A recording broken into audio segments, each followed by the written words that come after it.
2026 பொங்கல் தமிழ் சினிமாவுக்கு இது வெறும் பண்டிகை இல்ல, ஒரு பெரிய போர்க்களமே உருவாகப் போகுது. இது 2 படங்களுக்கு நடுவில் நடக்கிற போட்டி மட்டும் இல்லைங்க, இது ஒரு பெரிய அரசியல், ஒரு பெரிய கலாச்சார மோதல். அதுவும் பராசக்திங்கிற அந்த பேருக்கு பின்னால இருக்கிற கதையை பத்தி தான் நாம இப்ப ஆழமா பார்க்க போறோம். ஆமாங்க, 2026 பொங்கல் தமிழ் சினிமாவுக்கு ரொம்பவே முக்கியமான ஒரு விடுமுறை இது. ஆனா இந்த தடவை அது ஒரு பயங்கரமான பாக்ஸ் ஆஃபீஸ் யுத்த களமா மாறப்போகுது.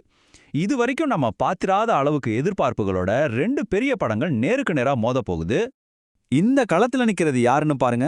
ஒரு பக்கம் சிவகார்த்திகேயனோட பிரம்மாண்டமான சரித்திர படமான பராசக்தி, இன்னொரு பக்கம் அரசியல்ல முழுசா இறங்குறதுக்கு முன்னாடி சூப்பர் ஸ்டார் விஜயோட கடைசி படமா வரப்போற ஜனநாயகன். நினைச்சு பாருங்க, போட்டி எந்த அளவுக்கு இருக்கும்னு.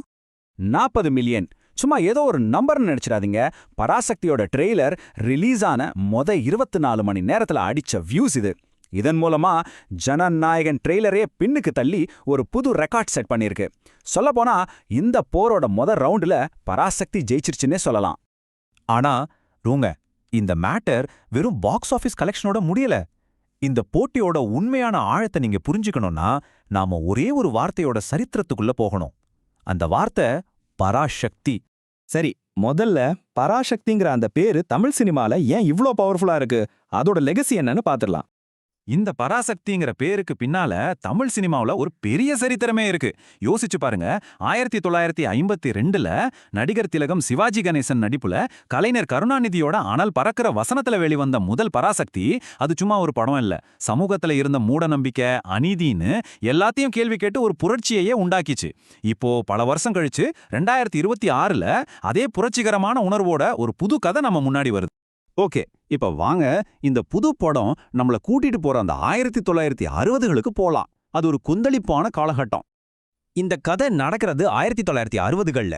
அப்போதான் இந்தியாவோட ஒரே அதிகாரப்பூர்வ மொழி ஹிந்தின்னு அறிவிக்கிறாங்க. அதுக்கு எதிரா தமிழ்நாட்டுல மிகப்பெரிய போராட்டங்கள் வெடிக்குது. ஹிந்தி திணிப்பு எதிர்ப்பு இயக்கம்னு சொல்வாங்க. அந்த இயக்கம்தான் தமிழ்நாட்டோட மொழி, இனம், நம்ம அடையாள உணர்வு எல்லாத்துக்கும் ஒரு முக்கியமான அடித்தளமா மாறுச்சு. அப்போதைய அரசியல் சூழலை பாத்தீங்கன்னா 1960களோட ஆரம்பத்துல காங்கிரஸ் கட்சி தான் அசைக்க முடியாத சக்தியா இருந்துச்சு. ஆனா அறிஞர் அண்ணாவோட தலைமையில உருவான திராவிட முன்னேற்றக் கழகம், அதாவது திமுக, மெதுவா அடிமட்டத்திலிருந்து பிரச்சாரம் செஞ்சு தமிழ்நாடு அரசியலோட போக்கையே மாத்த ஆரம்பிச்சுது. குறிப்பா 1965ல மாணவர்களோட போராட்டங்கள் மூலமா இந்த இயக்கம் அதோட உச்சத்தையே தொட்டுச்சு. அறிஞர் அண்ணா மாதிரி ஒரு வரலாற்று தலைவரா நடிக்கிறதே எவ்வளோ பெரிய பொறுப்பு இல்லையா? இதை பத்தி நடிகர் சேத்தன் என்ன சொல்றாருன்னா, நான் ஒரு ரொம்ப நியாயமான ஒரு உன்னதமான காரணத்துக்காக போராடினவன்னு எனக்கு நானே சொல்லிக்கிட்டேன். அதுதான் அந்த கேரக்டர்ல நடிக்க எனக்கு தைரியத்தை கொடுத்துச்சுன்னு சொல்றாரு. இந்த உணர்வு தான் படத்தோட ஆன்மாவா இருக்க போகுது. சரி, இப்போ இந்த வரலாற்று காவியத்தை திரைக்கு கொண்டு வர டீம் பத்தி பாப்போம். முக்கியமா டைரக்டர் சுதா கொங்கரா இந்த முக்கியமான வரலாற்று நிகழ்வை எப்படி ஹேண்டில் பண்ணிருக்காங்க. படத்தோட ஸ்டார் காஸ்டிங்கே ஒரு பெரிய பலம்னு சொல்லணும். சிவகார்த்திகேயன் இதுல ஒரு ரொம்ப சீரியஸான வரலாற்று பாத்திரத்துல வராரு. அவரோட சேர்ந்து ரவி மோகன், அதர்வா, அப்புறம் தெலுங்குல இருந்து தமிழுக்கு வர்ற ஸ்ரீலீலான்னு ஒரு பவர்ஃபுல் டீம் அமைஞ்சிருக்கு. நடிகர்கள் மட்டும் இல்ல, கேமராவுக்கு பின்னாலையும் ஒரு பலமான கூட்டணி இருக்கு. சூரரை போற்று படத்துக்காக நேஷனல் அவார்டு வாங்கின சுதா கொங்கரா தான் டைரக்டர். அது மட்டும் இல்லாம நம்ம ஜிவி பிரகாஷ் குமாருக்கு இது சாதாரண படம் இல்ல, அவரோட 100வது படம். எவ்வளோ பெரிய மைல்கல் பாருங்க. கதையோட மையம் யாருன்னா செழியன், ஒரு சாதாரண ரயில்வே ஊழியர்.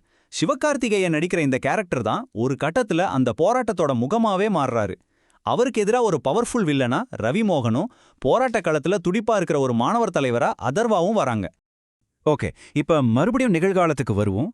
இந்த படம் ஏன் வெறும் ஒரு சினிமாவா மட்டும் இல்ல, இன்னைக்கு இருக்கிற அரசியல் சூழலோட இது எப்படி கனெக்ட் ஆகுது?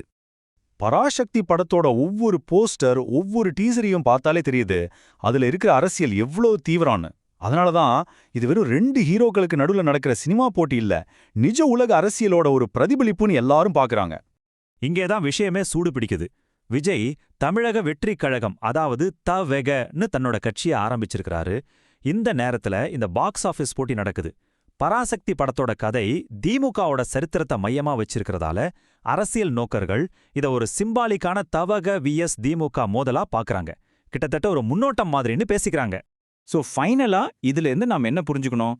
கலை, அரசியல், அதிகாரம், இது 3 சந்திக்கிறப்போ என்ன நடக்கும்னு இது நமக்கு என்ன சொல்ல வருது? நடிகர் அதர்வா சொல்ல மாதிரி இந்த படம் வரலாற்றோட ஒரு முக்கியமான அத்தியாயம். அதனால 2026 பொங்கலுக்கு நாம பார்க்க போறது வெறும் ஒரு என்டர்டெயின்மெண்ட் படம் மட்டும் இல்ல, அது ஒரு முக்கியமான வரலாற்று பதிவு. கடைசியா ஒரே ஒரு கேள்விதான்.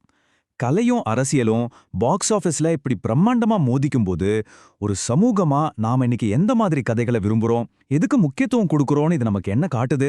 கொஞ்சம் யோசிச்சு பாருங்க.